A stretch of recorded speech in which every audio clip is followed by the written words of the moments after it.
Your life is not reversible. हम लोगों का जीवन भी इसी पन्ने के समान है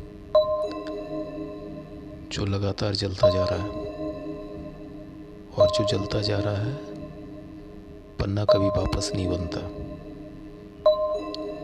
जो समय निकल जाता है वो कभी वापस नहीं आता है। इसलिए अपने जीवन के समय को बहुत ही महत्व देना चाहिए। In real life it doesn't happen, never. But some people in this world they are so greedy, they are so ambitious. आपका बहुत अधिक लालच, आपका बहुत अधिक एम्बिशन आपके जीवन को बर्बाद कर देता है, तबाह कर देता है। यह आपके जीवन के लिए एक बीमारी, बहुत बड़ी बीमारी है। आइए देखते कहानी मेरे साथ।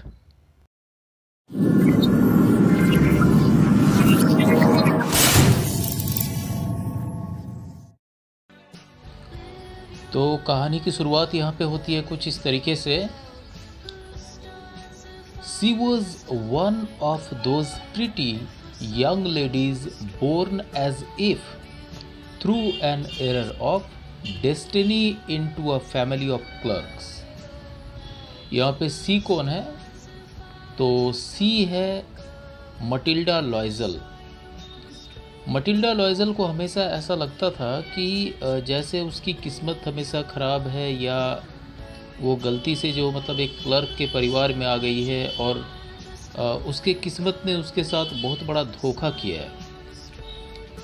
सी had no dowry, no hopes, no means of becoming known, loved and married by a man either rich or distinguished, and she allowed herself to marry a pretty clerk in the office of the Board of Education. She was simple, but she was unhappy.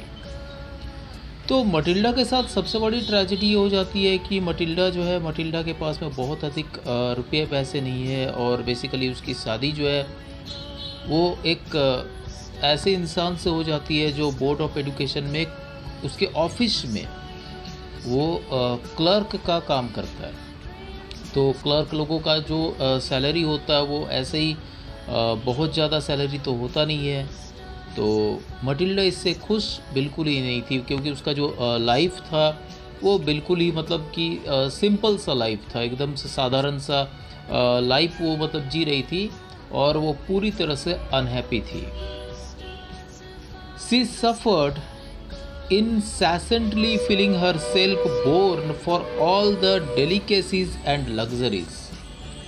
अब देखो दुनिया में अलग अलग तरह के जो लोग होते हैं ना, उनको अलग अलग तरह की भूख होती है। मटिल्डा को किस चीज़ की भूख थी? उसकी भूख थी डेलिकेसीज एंड लग्जरीज, मतलब जितने भी आरामदायक जो चीज़ें हैं, मतलब रुपया पैसा, अच्छे अच्छे कपड़े, ऑर्नामेंट्स, ज्वेलरी, अच्छा सा बंगलो, ये सारी चीज़ की भूख थी उसे। She suffered from the poverty of her apartment and the shabby walls and the worn chairs, and all these things tortured and angered her। तो मटिल्डा जो है, मटिल्डा बहुत अधिक गरीबी की शिकार थी, क्योंकि रीज़न एक ही था कि उसके हस्बैंड जो है बहुत अधिक पैसे वो नहीं कमाते थे, और बेसिकली उसका घर का जो हालत था वो बहुत ज़्यादा अच्छा नहीं था। तो मटिल्डा जब भी अपने घर के दीवारों को देखा करती थी तो उसे गुस्सा आने लगता था, ठीक है। और जब वो चेयर्स को देखा करती थी, मतलब वो स्प्रिंग खिले हुए चेयर्स, तो भी उसे गुस्सा आने लगता था, और ये सारा चीज़ उसको टॉर्चर करता था। अपने लाइफ से बहुत अधिक अनहैप्पी मटिल्डा बहुत अधिक दुखी रहती है। बेसिकली उसे बहुत गुस्सा आता अपने आप पे, क्योंकि उसकी लाइफ जो बिल्कुल ही मिजरेबल कंडीशन में है। मिजरेबल कंडीशन में नहीं है, उसके डिज़ायर्स ने उसकी लाइफ को मिजरेबल बना दिया, क्योंकि उसे चाहिए अच्छे अच्छे डिशेज़, उसे चाहिए अच्छे अच्छे फ्रॉक मटेरियल्स और ऑर्नामेंट्स। एक दिन क्या होता है कि मटिल्डा के हस्बैंड मिस्टर लॉयजल उसे एक कार्ड जो है दिखाते हैं और उस कार्ड में ये लिखा हुआ होता है कि जो एजुकेशन मिनिस्टर है वो एक पार्टी दे रहे हैं और इसमें उनके जो एम्प्लॉयज़ है वो सारे एम्प्लॉयज़ को उन्होंने वहाँ पे बुलाया है। मिस्टर लॉयजल इस बात को लेकर के खुश होते हैं, उनको लगता है कि शायद मटिल्डा जो है मान जाएगी जाने के लिए, लेकिन मटिल्डा तो मटिल्डा ठहरी। मटिल्डा सीधा कहती है कि वो वहाँ पे नहीं जाने वाली है क्योंकि उसके पास ना तो कोई अच्छा फ्रॉक मटेरियल है और ना ही उसके पास में कोई ऑर्नामेंट्स है। इसलिए पहले तो वो रोना शुरू करती है और फिर जब उसके हस्बैंड जब काफ़ी ज़ोर देते हैं तो वो अपने हस्बैंड से कहती है कि अपने किसी ऐसे कोलिग को वो कार्ड दे दे जो काफ़ी फिट बैठता है, क्योंकि वो तो नहीं जाने वाली क्योंकि उसके पास में कोई अच्छा मटेरियल ही नहीं है। तो उसके हस्बैंड इस बात को लेकर के एग्री करते हैं कि ठीक है भाई, तुम बताओ कि किस तरह का मटेरियल चाहिए, चलो तुमको एक सिंपल सा ड्रेस मैं ले देता हूँ। तो मटिल्डा ठहरी। मटिल्डा के लिए सिंपल ड्रेस का जो कॉस्ट होना चाहिए वो भी कम से कम 400 फ्रैंक होना चाहिए। ये सुनकर के बेचारे हस्बैंड का चेहरा जो पूरी तरह से पीला पड़ जाता है कि बाप रे 400 फ्रैंक। फिर भी बेचारा क्या किया जाए, मरता क्या ना करता, किसी तरह से वो एग्री कर जाता है क्योंकि उसने कुछ पैसे बचा करके रखे थे एक हंटिंग गन खरीदने के लिए कि नेक्स्ट समर जो वो अपने फ्रेंड सर्कल के साथ जाने वाला था। तो आखिरकार दिल पर पत्थर रख करके वो इस 400 फ्रैंक को खर्च करने के लिए तैयार हो जाता है। फिर क्या होता है, आखिरकार the day of the ball come near और फिर जो है वो डांस पार्टी का जो दिन है वो नज़दीक आता है। मटिल्डा बेचारी गरीबी से मारी हमेशा दुखी ही रहती है, तो ड्रेस तो उसने ख़रीद लिया, लेकिन अब मटिल्डा को चाहिए ऑर्नामेंट्स, ज्वेलरी सेट्स मटिल्डा के पास नहीं है। तो अब मटिल्डा क्या करेगी, फिर से रोएगी क्या? तो मटिल्डा फिर से उदास हो जाती है। तो मिस्टर लॉयजल उसको ये एडवाइस करते हैं कि मटिल्डा तुम क्यों नहीं कुछ नेचुरल फ्लावर्स लगाती हो। तो मटिल्डा जो है और अधिक गुस्से में आ जाती है। मटिल्डा वो फ्लावर लगाएगी, ऐसा तो हो नहीं सकता है।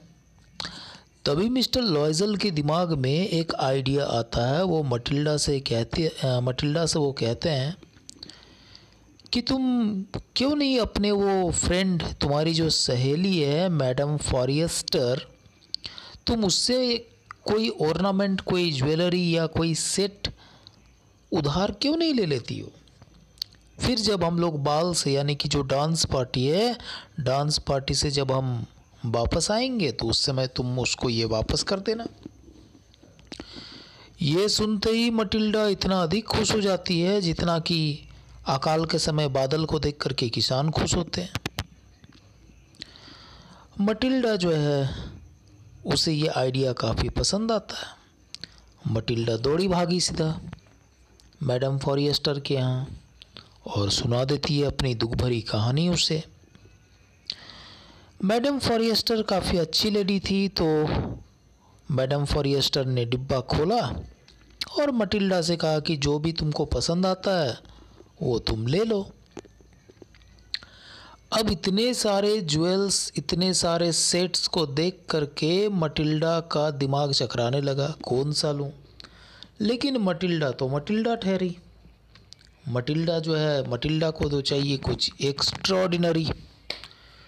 तो उसने मैडम फॉरिएस्टर से कहा कि तुम्हारे पास में इससे कोई बेहतर नहीं है क्या। तो मैडम फॉरिएस्टर ने कहा हाँ, और उन्होंने दिखा दिया मटिल्डा को एक डायमंड नेकलेस। और वो डायमंड नेकलेस देखते ही मटिल्डा की आंखें बिल्कुल ही चमक उठी और उसने कहा, क्या तुम मुझे ये दे सकती हो? तो मैडम फॉरेस्टर ने कहा, क्यों नहीं, विथ ग्रेट प्लेजर, बिल्कुल। और मटिल्डा जो है हीरो का हार लेकर के चली गई। फिर डांस पार्टी में मटिल्डा का तो 10 उंगलियां घी में और सर कढ़ाई में, क्योंकि मटिल्डा तो पहले से ही बहुत अधिक सुंदर थी। फिर 400 फ्रैंक का ड्रेस और ऊपर से मैडम फॉरेस्टर का दिया हुआ वो नेकलेस उसकी खूबसूरती में 4 चांद लगा रहे थे। जितने भी वहाँ पे मेल आए थे डांस के लिए, सभी लोग जो है मटिल्डा को नोटिस कर रहे थे और मटिल्डा का भी खुशी का ठिकाना नहीं रहा। मटिल्डा तो बस शराब पी करके नाचती रही, नाचती रही, नाचती रही, नाचती रही और नाचती ही रही।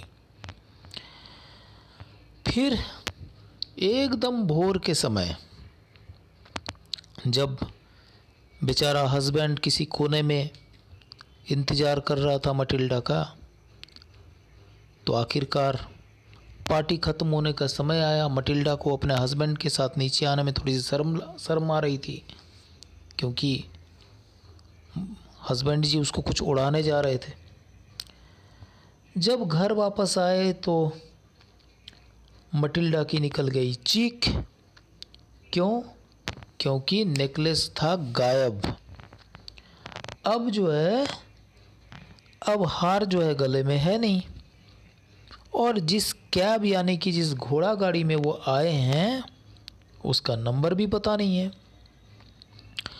मिस्टर लॉयजल ने हड़बड़ करके कपड़े पहने और फिर निकल गए हार की खोज में। वो पुलिस और कैब के दफ्तर में भी गए, ऑफिस। इनाम के लिए न्यूज़पेपर में एडवर्टीज़मेंट भी दिया। वीकेंड तक कुछ भी फ़ायदा नहीं हुआ और पता चला एक दुकान से कि उस हार की कीमत तकरीबन 4000 फ्रैंक है, सॉरी 40,000 फ्रैंक है। अब 40,000 फ्रैंक का हार जो है उन्होंने लिया हुआ है उधार, और वो भी खो गया है उनसे। तो अब क्या होगा? क्या गत बनेगी मटिल्डा और उसके हस्बैंड की? ये भी एक बहुत मज़ेदार बात है। तो अब जो है मटिल्डा और उसके हस्बैंड का वो हालत होता है कि मत पूछो। मिस्टर लॉयजल के पास अपने डैड के द्वारा दिए गए तकरीबन 18,000 फ्रैंक थे। बाकी पैसे मार्केट से उधार लिए और आखिरकार एक दुकान में 40,000 फ्रैंक की जगह पर 36,000 फ्रैंक जमा करके किसी तरह से एक सेम नेकलेस उन्होंने खरीदा। और उसके बाद उस नेकलेस को मैडम फॉरेस्टर को देने के लिए मटिल्डा गई और हड़बड़ा करके वहाँ से भाग गई, क्योंकि उसे डर था कि कहीं मैडम फॉरेस्टर का हार कहीं और अधिक कीमती हुआ तो और मुश्किल हो जाएगी। मैडम फॉरेस्टर ने ऑर्नामेंट के डिब्बे को नहीं खोला। फिर मिस्टर और मिसेज लॉयजल की ज़िंदगी एकदम से हो गई झंड, यानी कि एकदम से उनकी लाइफ जो है वो बर्बाद होने के कगार पे आ गई। मटिल्डा, महारानी मटिल्डा अब बर्तन धोने लगी, कपड़े भी धोने लगी, घर का सारा सामान लेकर के आना पड़ता था। उनके घर में जो मेड सर्वेंट है, उस मेड सर्वेंट को भी उन्हें छुट्टी देनी पड़ी और एक जगह पर एक छोटा सा रूम रेंट पे लेना पड़ा। पति महाराज जो थे वो शाम को किसी बिजनेसमैन यानी व्यापारी के ऑफिस में काम करने लगे और वो रात को 5 शूज़ पर पेजेस के हिसाब से जो कॉपी करने का काम करते थे उसमें कुछ पैसे उनको आ जाता था। तकरीबन 10 इयर्स उनको लग गया पूरा स्थिति से उबर करके सामने आने में। 10 साल में सारा कर्जा चुकता हुआ, और समझ में आ गया मटिल्डा महारानी को कि एक हार ने उनके जीवन को हार में बदल दिया। एक दिन मैडम लॉइजल यानी कि मटिल्डा घूमने के लिए अचानक निकलती है और दिखाई दे गई मैडम फॉरिएस्टर। सामने जाने पर मैडम फॉरिएस्टर तो मटिल्डा को पहचान ही नहीं पाई। परिचय देने पर समझ में आया मैडम फॉरिएस्टर को कि मटिल्डा ही है। मटिल्डा ने सारा ब्लेम थोप दिया मैडम फॉरिएस्टर पर कि तुम्हारे इस हार के कारण मेरी लाइफ पूरा चौपट एकदम से हो गया, क्योंकि तुम्हारा हार खो गया था हमसे, और वो जो है वो हार खरीद करके तुमको दिए, और वो 18,000 फ्रैंक तो मिस्टर लॉइजल का था, लेकिन बाकी का जो पैसा था वो कैसे चुकाए सो हम लोग को पता है। इस पर मैडम फॉरिएस्टर ने जो बात कह दी, इससे मटिल्डा पूरी तरह से शॉक्ड हो गया। ऐसा लगा जैसे मटिल्डा के सिर पर बिजली गिर गई। उसने कहा, ओ बेचारी मटिल्डा, मेरे जो हीरे की जो हार थी ना वो नकली थी, और उसकी कीमत तो सिर्फ 500 फ्रैंक से अधिक थी ही नहीं। बेचारी मटिल्डा, क्या कर दिया तुमने।